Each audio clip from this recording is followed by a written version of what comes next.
Selamat berjumpa kembali di Maos Buku Sunda. Maos Buku Sunda adalah salah satu program YouTube yang ada di channel YouTube Komunitas Alit. Maos Buku Sunda kini sudah memasuki episode ke-6. Ditemani Mang Alex, kita akan melanjutkan Maos Buku dari episode sebelumnya. Nah, kira-kira buku apa ya yang akan kita bahas? Biar gak penasaran, langsung aja kita dengarkan cerita dari Mang Alex yuk. Halo Mang Alex. Halo, aku. Oke, di episode ini buku apa sih yang akan kita bahas? Buku yang akan kita bahas kali ini tuh judulnya Sri Panggung dari Caraka. Kapan pertama kali buku ini diterbitkan? Pertama kali buku ini diterbitkan sebagai cerita bersambung di majalah Sunda. Nama majalah Sundanya tuh Langan Sari. Kemudian buku ini cerita bersambung ini dibukukan dan diterbitkan oleh penerbit Langan Sari juga di Bandung. Nah, buku Sri Panggung ini berdasarkan kisah nyata atau hanya karangan fiksi? Ini hanya rekaan penulis saja atau fiksi.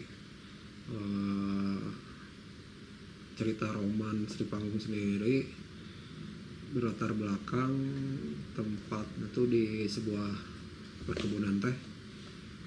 Nama tokoh utamanya tuh Empat namanya, seorang anak buruh keluarga pemetik teh di perkebunan tersebut. Tapi dia punya bakat ngawih atau nembang Sunda. Suaranya tuh diceritakan bagus gitu, sangat bagus. Umurnya tuh sekitar umur 15 tahunan di ceritanya tuh. Karena keterampilannya nembang Sunda ini tuh banyak yang tertarik sama sosok Empat ini. Di antaranya tuh yang jatuh hati ke Empat tuh namanya Cecep Tatang. Itu anak mandor besar di perkebunan tersebut. Sesama orang pribumi sih sebenarnya, bukan orang Belanda gitu. Cecep Tatang tuh kebetulan sedang berlibur ke rumah orang tuanya di perkebunan teh tadi, dan ketika jalan-jalan di perkebunan dia mendengar suara perempuan sedang nembang gitu. Dan ternyata setelah dicari suara tersebut tuh suaranya Empat yang lagi nembang sambil memetik teh. Kedua muda-mudi itu kemudian saling tertarik dan jatuh hati. Tapi karena Empat tuh kemudian menyadari bahwa derajatnya tuh berbeda, derajat keluarganya tuh berbeda dengan derajat keluarga Cecep Tatang yang orang tuanya mandor besar di perkebunan. Walaupun Cecep Tatang tuh sempat meyakinkan bahwa dirinya tetap mencintai Empat, tapi kedua orang tuanya tuh sebenarnya mengkhawatirkan pergaulan keduanya ini, karena dalam satu dialog diceritakan si ibu Cecep Tatang ini tuh sempat mengkhawatirkan jika kemudian Empat tuh hamil dari hubungan keduanya gitu. Kalau kata ayahnya yang menarik tuh di sini, ayahnya tuh malah membiarkan hubungan tersebut itu. Bukannya hal yang lumrah katanya. Hal yang lumrah seorang perempuan di perkebunan tuh hamil dengan tanpa tahu siapa bapak dari anak yang dikandungnya gitu. Karena praktek pergundikan atau nyai pada saat itu gitu. Nah kebetulan selain Cecep Tatang yang suka juga dan menaruh hati ke Empat tuh ada seorang tuan Belanda juga namanya Om Anton. Anom Anton.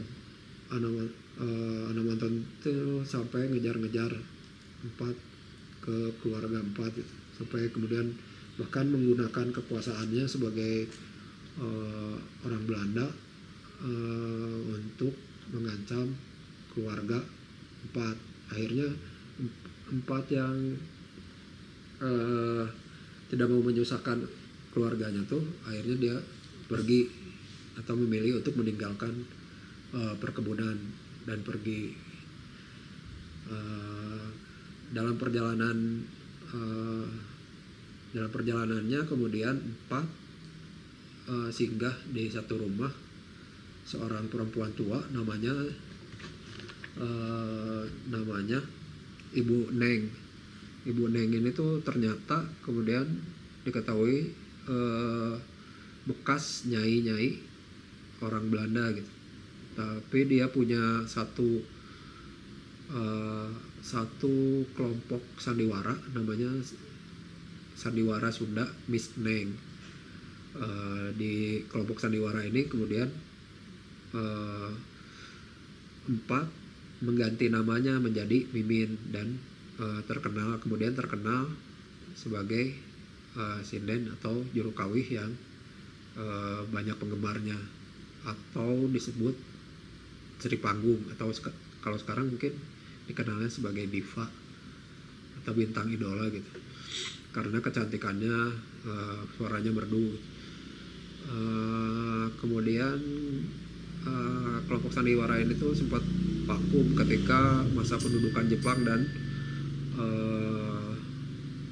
ketika zaman revolusi kemerdekaan. Dan setelah kemerdekaan, Ibu Neng sang pemimpin sandiwaranya itu sudah meninggal.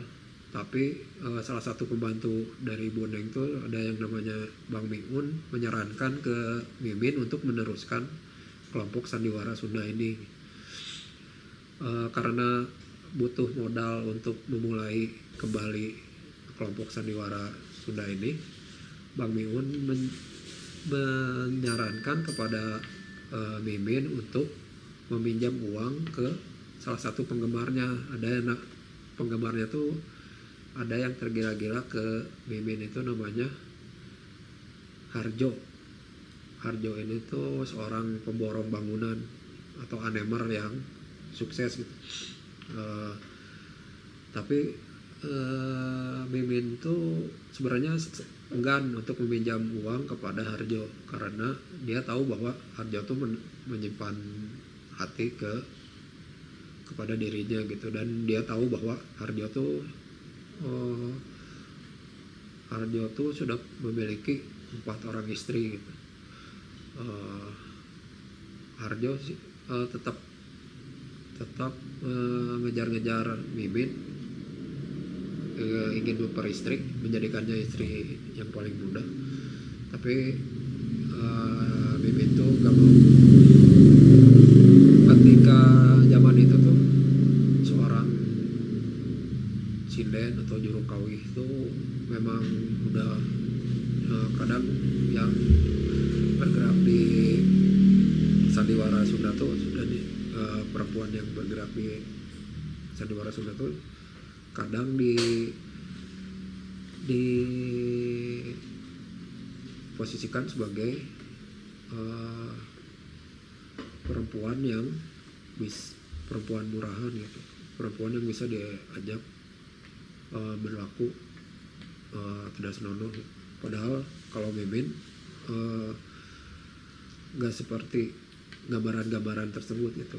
Itulah yang salah satu yang membuat Mimin tuh enggan untuk berhubungan dengan Harjo, walaupun pada akhirnya Mimin memberikan syarat bahwa jika ingin memperistri dirinya, Harjo tuh harus menceraikan salah satu dari keempat istrinya itu.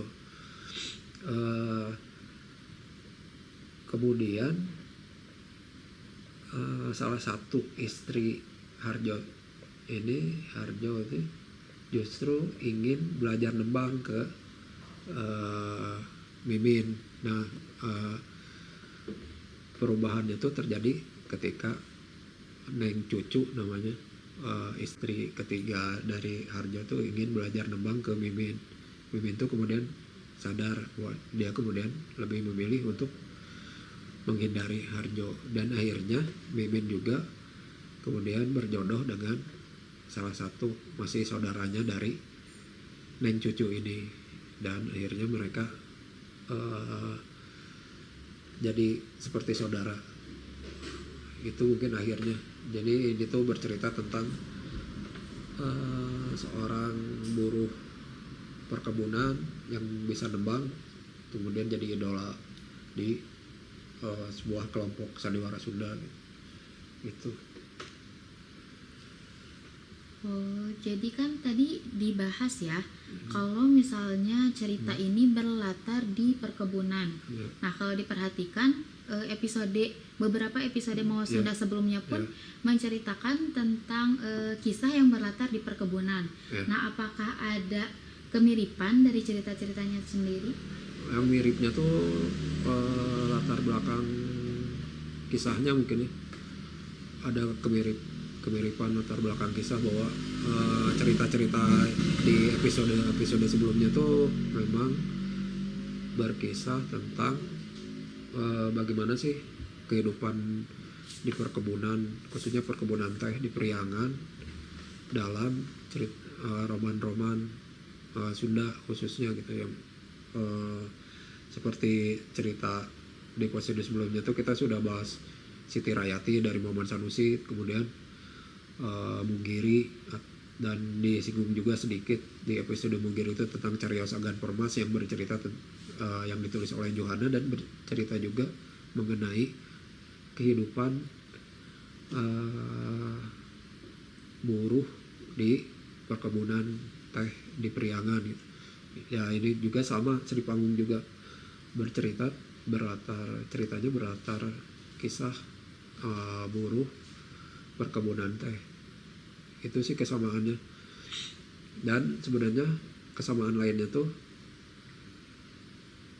kalau di episode sebelumnya juga dibahas tentang isi ceritanya yang hampir sama antara Siti Rayati dengan Munggiri, dan kemungkinan dari mana sih pengaruh Muhammad Sanusi sampai ke Johana.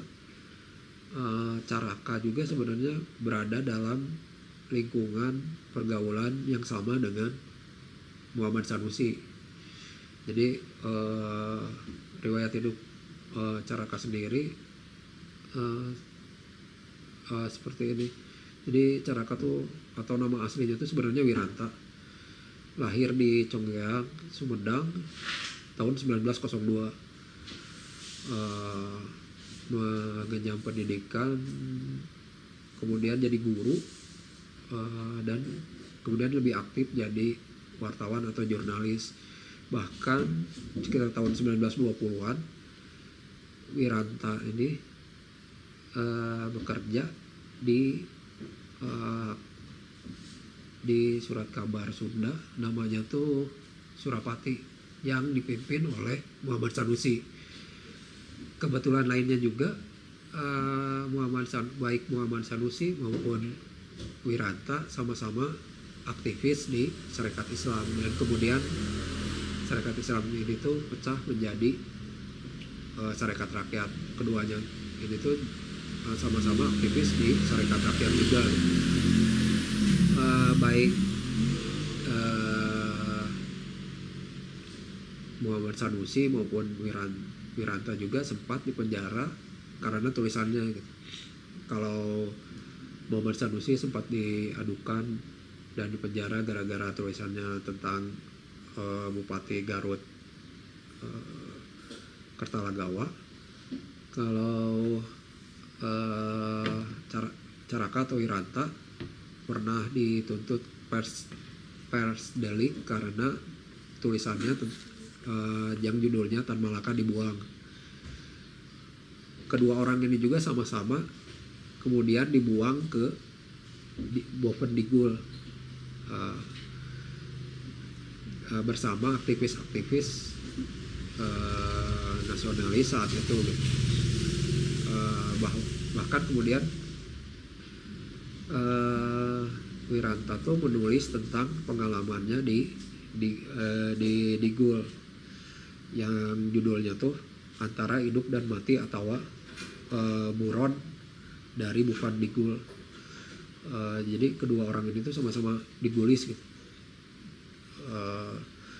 Kemudian juga ada persamaan lainnya, mereka juga karena dalam lingkungan pergaulan yang sama, bahkan dengan Johanna juga berada di lingkungan yang sama karena Wiranta juga sempat menjadi guru di sekolah rakyat, yaitu sekolah yang didirikan oleh Serikat Rakyat di Bandung.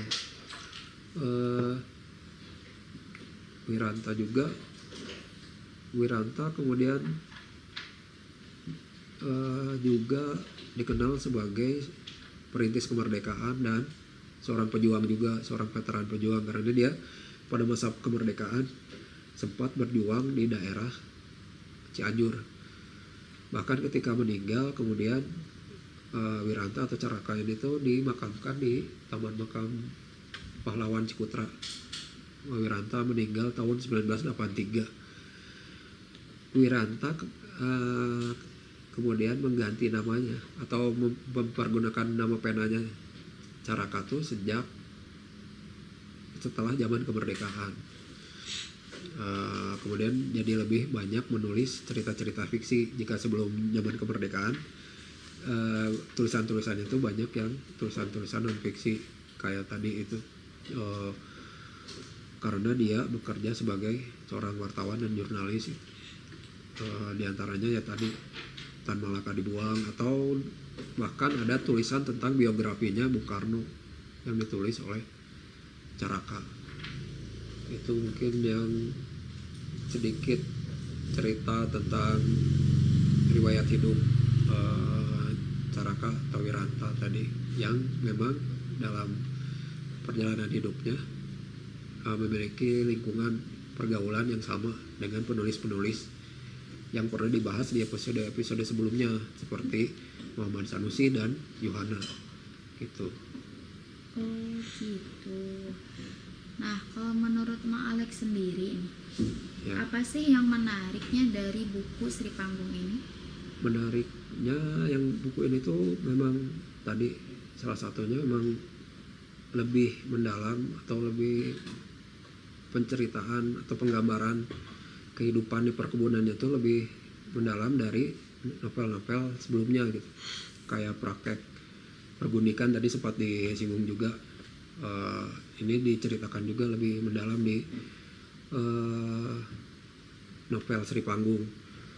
Karena kalau bagi mereka yang udah baca Siti Rayati misalnya itu, ceritanya tuh sebenarnya sangat sederhana, bentuknya masih sederhana, sangat sederhana gitu jika dibandingkan dengan novel Sri Panggung.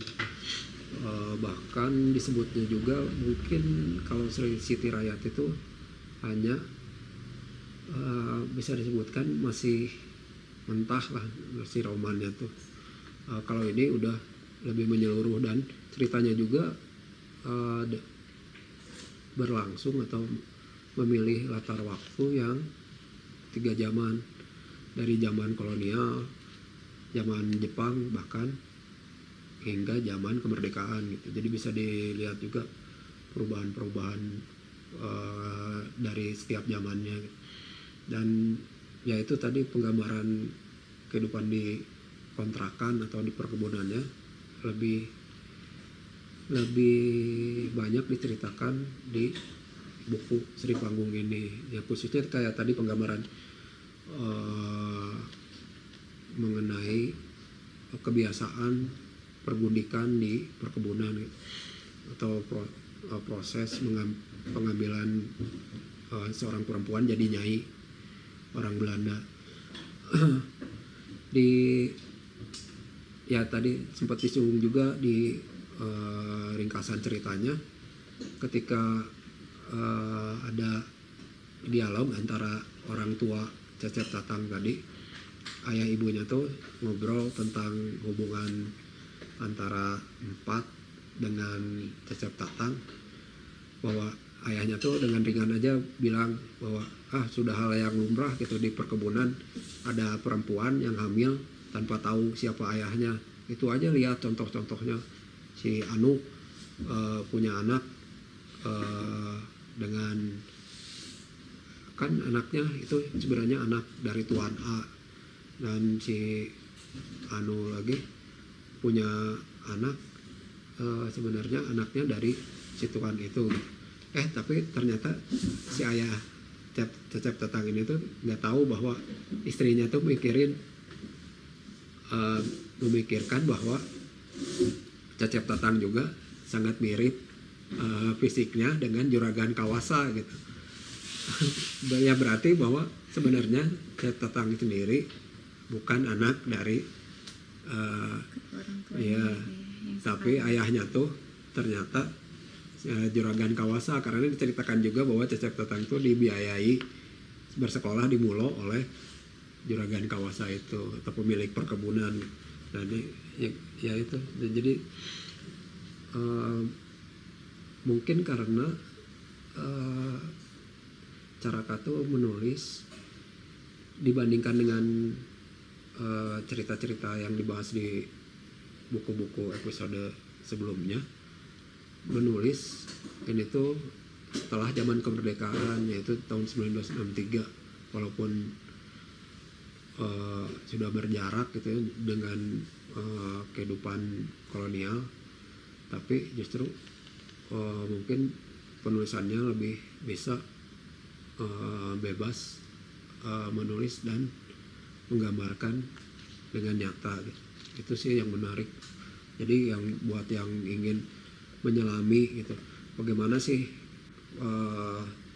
orang pribumi memandang kehidupan di perkebunan saat itu, ya khususnya orang-orang di Priangan, orang Sunda gitu, menceritakan cerita-cerita di perkebunan. Ya salah satu yang bisa direkomendasikan yang bukunya dari Caraka ini yang judulnya Sri Panggung gitu. Oke, cukup lengkap juga ya tadi penjelasannya, mulai dari bukunya, terus menceritakan juga tentang sedikit kisah dari tokoh ini dan penulisnya. Nah, apa ada lagi Mang Alex yang mau diceritakan? Ya mungkin ya ini sebenarnya emang sengaja buat episode kali ini tuh benang merahnya ya cerita-cerita roman Sunda dengan latar belakang perkebunan. Mungkin di episode selanjutnya kita akan bahas tema-tema lain dari penulis-penulis Sunda lainnya. Mungkin ada rencana juga di pembahasan di episode selanjutnya tuh akan memilih karyanya Raden Mehmet Sastra Hadi Prawira. Mungkin akan bahas tentang roman Pangeran Kornel gitu. Wah, Pangeran Jadi Kornel. tunggu aja di Mawas episode selanjutnya gitu. Oke. Mungkin ya untuk kali ini sih untuk episode kali ini ya rasanya cukup sampai di sini dulu. Tetap nonton Mawas Sunda, like, komen, bisa share atau bisa juga menyarankan buku apa yang ingin diresensi atau dibahas di episode Mawas selanjutnya gitu. Jadi ya untuk kali ini salam perpisahannya seperti juga di episode sebelumnya. Urang tenden di handeuleum sieum, urang tunda di hanjuang siang, paragi nyokot ninggalkeun can. Oke, terima kasih Mang Alex untuk Mawas Sunda episode kali ini. Nah, Ya. untuk teman-teman yang masih penasaran kira-kira nih gimana Mawas Sunda yang selanjutnya, tetap pantengin terus YouTube Komunitas Alit. Dan buat teman-teman yang masih penasaran atau misalnya mau tanya, boleh komen di YouTube Komunitas Alit atau di IG-nya @komunitasalit. Sampai jumpa di Mawas Buku episode selanjutnya. Nah.